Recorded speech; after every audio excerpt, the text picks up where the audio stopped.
Saw my name on the news as a prime murder suspect. I just sat down on the sofa when I saw that terrifying image on the TV, my Facebook profile picture on the local news. Underneath the text, prime suspect in Jackson murder. I blinked, rubbed my eyes once, twice. The prime suspect is 24-year-old Hamburg resident Amanda Duffy. My name. She said my name. My heart doubled its tempo in my chest. Kaylee Jackson's family demands justice. We all do. Who the hell is Kaylee Jackson? I shouted at the newscaster. As if to answer my question, a photo flashed up. A little girl. Curly black hair tied into tight braids, denim overalls, a beautiful smile. I've never seen that girl before. Kaylee's mom dropped her off at school on the morning of December 7th, but she never came home.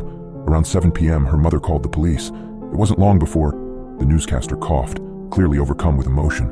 It wasn't long before they found her body at the bottom of a ditch along I-95. My heart pounded in my chest. December 7th, December 7th. I eyed the empty whiskey bottle, tucked behind the trash can. Sure, I drank that morning, like I have every Friday morning since the breakup, but I've never seen that girl in my life. The news cut to a video, a tear-stained mother. We lost everything because of her, the woman said through sobs. We need to bring Amanda to justice, what she did to my little girl. She never finished the sentence. She just crumbled into choking sobs. I stared at the TV, numb, paralyzed. I've never seen that girl in my life. I eyed the empty bottle of whiskey again, peeking out from behind the trash can. Then I stood up. I didn't do anything. My knee collided with the table. The pizza slid off, hit the linoleum with a wet slap. I've never seen that girl in my life. Don't you understand? I never even met her. As we speak, police are heading to Miss Duffy's door, the newscaster said. She will be brought to trial, and no doubt punished severely for this heinous crime. Now on to the weather. No. Police? Now? My heart thudded in my chest. I ran over to the doors. Instinctively, my fingers turned the locks. I shoved a chair against the door. Don't let them in. No, you have to let them in. The truth will come out. You're innocent. You are. You never met her, I said to myself. I grabbed my cell phone. Call Mom. She'll know what to do. But as my fingers slid over the screen, I saw the message. 39 new messages shaking. I began to read. You are effing devil spawn. Don't you ever contact me again? Rot in hell. From my best friend of nearly 20 years, Shauna. I hope you get the unalive penalty. I can't believe you murdered that poor little angel. Blocking your number now from my sister. I dialed my mom's number. Mom? I cried when she picked up. Mom, did you see? I gave you so much, Mom said, nearly unintelligible through sobs. I raised you. I loved you. I gave up everything for you. Why did you do this, Amanda? Why? I didn't do anything. How can you lie to me? How can you lie at a time like this? Mom, I didn't. Tell the truth. I don't care if you lie to me, but tell the police, tell those poor parents the truth. That's the least you can do. Click.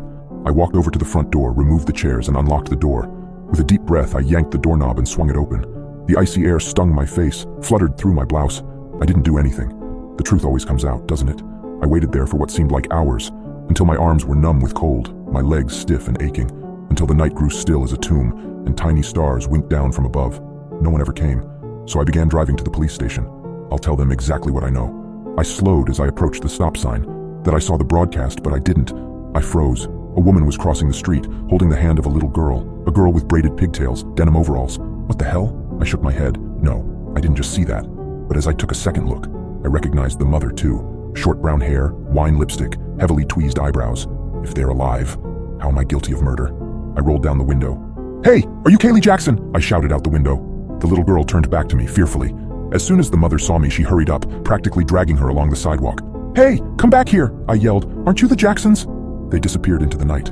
I sat there at the stop sign, the car rumbling underneath me. If they're alive, why did they broadcast that story? A terrible dread filled me. Something was very, very wrong. So I didn't turn left for the police, I continued straight to the news station's office. The building was still lit up, despite the fact that the broadcast had ended more than an hour ago. I pulled into a parking space in the back, shoved my hands into my pockets, and tried the door. It was open. The lobby was empty. A low buzzing sound filled the room. The H&N logo on the wall shined in the light, along with the familiar little icon of a dove. I turned left and walked down the hallway. As I walked, a low rumbling sound filled my ears. Voices. I walked towards them, careful to keep my steps quiet. All right, good job, everyone, a man was saying loudly in a chipper tone. Especially good job to you, Rebecca. Wow. I flattened myself against the wall. The door at the end of the hall hung open a few inches, spilling out golden light. Thank you, a woman's voice said. Really, you outdid yourself, with the tears and the calls for justice. Amazing. The man, or someone, clapped his hands together. So, Amanda Duffy is ruined. I started at my own name. Who's next? The sound of papers shuffling. Looks like it's Reginald Smith, a third voice piped up. What do you want to do with him? Who is he? He's one of the bums, homeless for a good part of his life, now lives in one of the crappy apartments on Maple Ave, trying to get his life together, keep his job. Ah, I see, the man replied. How about we could do that? Make it a pretty blonde woman, everyone loves those. I'll make some calls, see if we can get one of the college students. And you, Rebecca, you write up a script to read on air. Of course. Okay, well that's all for tonight. Good job, everyone. Let's ruin another life tomorrow. Rustling movements, thumping footsteps, coming towards the door. I ran out of the building as fast as I could. The icy wind slapped against my skin. My heart pounded in my chest. I raced across the parking lot towards my beat-up sedan. Hey, it's her! I looked up to see a couple was crossing the parking lot from the offices on the other side. It's the woman who murdered that poor little girl! The woman shrieked. Rot in hell! The man shouted. Crash! A glass bottle exploded at my feet, hurled by the man. I scrambled to the car, yanked the door open and peeled out of the parking lot. Clank! Another projectile clanged against the bumper. I pulled out into the dark street. I'm going to get revenge some way or another, I promise.